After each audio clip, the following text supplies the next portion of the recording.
बिस्मिल्लाहिर्रहमानिर्रहीम। अस्सलाम वालेकुम। 9th क्लास लेक्चर नंबर 98 है। आज हम करेंगे लेटर का पैटर्न और लेटर किस तरह से लिखा जाता है वो आप लोग इसमें हम देखेंगे और अच्छी तरह से आप इसको समझिएगा, क्योंकि लेटर में सबसे ज़्यादा ज़रूरी होता है लेटर का पैटर्न। ठीक है, लेटर का पैटर्न अगर आपने दुरुस्त तरीके से लिखा है, आपने अपनी बात को सही तरीके से बयान किया है, तो आप उसको इजीली उसमें मार्क्स ले सकते हैं। और दूसरा ये कि अगर आपके पास लेटर, कुछ बच्चों को ये प्रॉब्लम होती है कि लेटर हमें कैसे पता चलेगा कि हमने ये लेटर किस टेंस में लिखना है। तो आप लोगों को जाहिर सी बात है पता होगा कि लेटर में अगर कुछ ऐसा पूछा जाए, मतलब पिछले उसके बारे में पूछा जाए, तो उसको हम ऑटोमेटिकली पास्ट टेंस में लिखेंगे कि हमारे साथ ये हुआ था, या हमने इस इवेंट को, किसी भी इवेंट को डिस्क्राइब करने के लिए या किसी को अपने बारे में, किसी गुजरी हुई चीज़ के बारे में बताने के लिए आप कर रहे हैं, तो आप उसको पास्ट फॉर्म में ही लिखेंगे। अगर आप किसी को बुलाना चाहते हैं और अपने किसी जगह की खूबसूरती या उस तरह से बयान करना चाहते हैं, जैसे अगर आप एक लेटर, हमारा टॉपिक है कि letter to friend, call him to visit your village. अब इसमें क्या होगा, उसमें आप इनवाइट करेंगे कुछ टेंसेस, मतलब इनवाइट करने के लिए आप उसको बताएंगे कि अगर हम ये कर रहे हैं तो आप उसको फ्यूचर में करेंगे। ठीक है, अगर आप अपने गांव की या अपनी जगह की खूबसूरती बयान कर रहे हैं तो वो सेंटेंसेस आप प्रेजेंट फॉर्म में लिखेंगे। ठीक है, आज हम लेटर का पैटर्न देखते हैं। लेटर है letter to your mother who is worried about your health. अपनी माँ को खत लिखना है जो कि आपकी हेल्थ के बारे में, आपकी सेहत के बारे में परेशान है। Examination hall, comma. Examination hall आपने देखा होगा कि ये मैंने कॉमास और फुल स्टॉप वगैरह ब्लैक से किए हैं ताकि ये प्रोमिनेंट हो जाए और आप इसको अच्छे तरीके से कर सकें। Examination hall, comma, city, comma, ABC, full stop. मतलब सिटी का नेम हम आमतौर पे नहीं लिख रहे होते, हम ABC लिख देते हैं। तो A full stop, B full stop, C full stop. ठीक है, दिसंबर, डेट लिखेंगे। अगर आप डेट लिख रहे हैं दिसंबर मंथ, और इसमें क्या होता है, मंथ और डेट के बाद कोमा आता है। अब आप मंथ पहले भी लिख सकते हैं, मंथ को डेट के बाद भी लिख सकते हैं। ठीक है, अगर आप इस डेट को ऐसे लिखें कि 11 दिसंबर, तो आप इसको 11 दिसंबर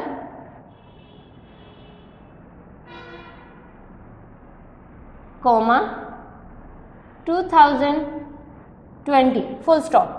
ठीक है, डेट इस तरीके से भी लिखी जा सकती है, मतलब मंथ और डेट लिखें, उसके बाद coma 2020 full stop.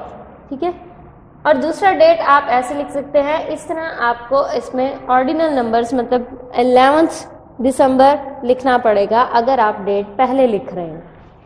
Dear mother, dear mother, mother का M कैपिटल लिखेंगे, उसके बाद फुल कॉमा लगाएंगे। ठीक है, नेक्स्ट लेटर की बॉडी हमने कहाँ से स्टार्ट करनी है। कुछ बच्चे ये करते हैं कि जहाँ पे डियर मदर लिखा होता है तो उसके बाद से स्टार्ट कर देते हैं। नहीं, आप लोगों ने क्या करना है, जिस तरह आप 1 इंच पैराग्राफ के लिए जगह छोड़ते हैं लेटर लिखते हुए, उसी तरह आपने इसमें भी 1 इंच पैराग्राफ की तरह ही जगह छोड़ देनी है और अपना लेटर स्टार्ट कर देना है। अब कुछ बच्चे ये कहते हैं कि डियर के बाद हम स्टार्ट करेंगे या डियर मदर के बाद, तो आपने 1 इंच पैराग्राफ, जिस तरह से आपको एलिजियम स्कूल में सिखाया जाता है कि आप पैराग्राफ जब भी स्टार्ट करते हैं तो 1 इंच स्पेस छोड़ देते हैं और उसके बाद अपना पैराग्राफ स्टार्ट करते हैं। लेटर में भी इसी तरह होगा। लेटर की बॉडी जब हम स्टार्ट करेंगे लिखना, उसमें स्टार्ट करेंगे तो 1 इंच जगह छोड़ देंगे और उसके बाद पैराग्राफ की तरह उसको लिख देंगे। लेटर है I have just received your kind letter. मैंने आपका प्यार भरा खत वसूल किया या मुझे वसूल हुआ। It is utterly unfathomable trial of motherly love and affection for me.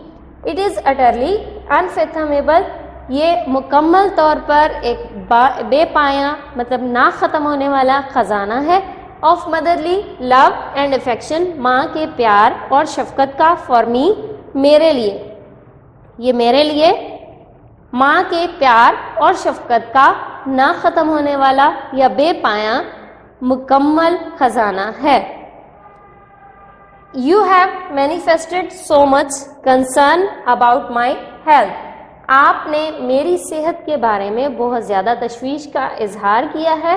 Mother, माँ, इसके बाद आप देखें कोमा लिखा हुआ है, इट मीन्स कि वो अपनी माँ को मुखातिब कर रहा है और उसके बाद आगे कुछ बता रहा है। माँ, the slight chill in the air has already heralded the advent of the winter. हल्की सी ठंड ने पहले ही सर्दियों की आमद का ऐलान कर दिया है। हल्की सी ठंडी हवा ने सर्दियों की आमद का पहले से ही ऐलान कर दिया है। The weather is turning cold gradually, मौसम आहिस्ता आहिस्ता ठंडा हो रहा है। जैसे कि आजकल मौसम हो रहा है हमारा, कभी आपने देखा होगा कि सर्दी हो जाती है और कभी बहुत ज़्यादा तेज़ धूप निकलना शुरू हो जाती है, लेकिन मौसम आहिस्ता आहिस्ता ठंडा हो रहा है। यस्टरडे, कल, इट रेन्ड वेरी हैवीली, बहुत तेज़ बारिश हुई। कल बहुत तेज़ बारिश हुई थी। सडनली, अचानक, द फ्रिज्ड कंडीशंस प्रिवेल्ड, बर्फीली या ठंडी कंडीशन हालत हर जगह छा गई थी। Icy cold gale begin to blow, icy cold gale begin to blow, ठंडी हवाएं चलना शुरू हो गई थी। अनफॉर्चुनेटली, बदकिस्मती से, at that time I was out in the बाजार टू बाय सम ईटेबल्स, बदकिस्मती से उस वक़्त मैं बाज़ार में कुछ खाने की चीज़ें खरीदने के लिए गया हुआ था या गई हुई थी। I had to come to my dwelling in the freezing rain storm, मुझे अपनी रिहाइश पर वापस उस ठंडी हवा में या बर्फीले तूफान में, बारिश में वापस आना था। Therefore, I caught a tad of cold and flu, इसलिए मुझे सर्दी लग गई, हल्की सी सर्दी लग गई और मुझे ज़ुकाम हो गया। इस वजह से मुझे हल्की सी सर्दी लग गई और ज़ुकाम हो गया।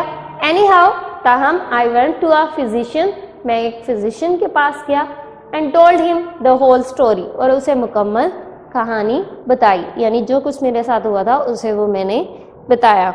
He asked me to take a spoonful of honey twice a day, उसने मुझे एक चम्मच शहद से भरा हुआ दिन में 2 मरतबा लेने को कहा, मतलब किसने, फिजिशियन ने हिदायत की। He also gave me a few doses of medicine, तो मुझे कुछ दवाई की चंद खुराकें भी दी, चंद खुराक भी दी।